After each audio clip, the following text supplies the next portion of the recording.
There are some wonderful rivalries in world rugby. One of the greats is obviously the Wallabies against the All Blacks. But for me, the greatest rivalry in world rugby is not so much nation versus nation, it's backs versus forwards.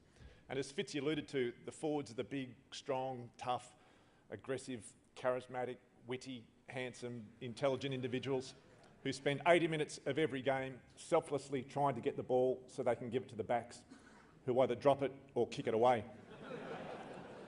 And as an ex-rugby forward, my greatest fear is that my son will grow up to become a back. I think let him be a pimp or a lawyer if you must. But please keep him out of any jersey numbered 9 through 15. And it is something I do worry about. And I got to the point where I woke up with this headache that had hung around for days, and half a pack of aspirin wouldn't make it go away. And I knew the thing that caused it, and it made me feel depressed. It wasn't too much alcohol, just simply too much stress. So I rang my local doctor in my quest to get it fixed.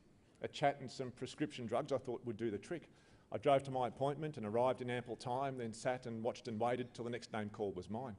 I walked into my doctor's room, he's checked me up and down, then peered over his glasses and asked me with a frown, "Are you worried your blood pressure might be up again? Or is your gout and hernia a cause of constant pain? Are you being bothered by your bulging lumbar disc, your slowly failing eyesight, or your subcutaneous cyst, your rheumatoid arthritis, or those ulcers on your tongue, your kidney stones, your fungus, or those dark spots on your lung, your low sperm count, your dodgy knee, that cancer on your hand, that rash around your anus, your grotesquely swollen gland? Well, surely then you're worried about your pending heart attack." "No," I said, "I'm worried that my son's become a back." "He's only short in stature, and his thighs and arms are small. He cries when he gets injured, and he cannot catch the ball. He'd rather kick than tackle, and his nose is deadly straight. He'd rather hang out with his mum than drink beer with a mate. His ears aren't cauliflowered, and he will not tape his head. And every night by 8 o'clock he's tucked up in his bed. He's fast and he's elusive, and the girls all think he's cute. And as for scrums and lineouts, well, he hasn't got a clue. His body isn't hairy, and he very rarely sweats. He'd rather read a book than play in winter when it's wet. He's never sculled a schooner, and he's quick to bite and scratch. He whinges, whines, and finds McGarry Owen's hard to catch.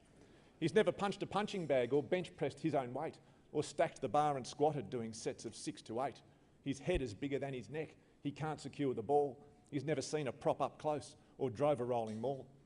As I described the symptoms, my good doctor simply smiled. I said, "You do not understand. This is my only child.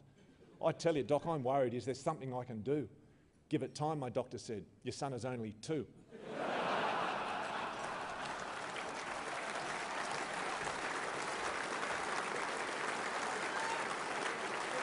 Thank you.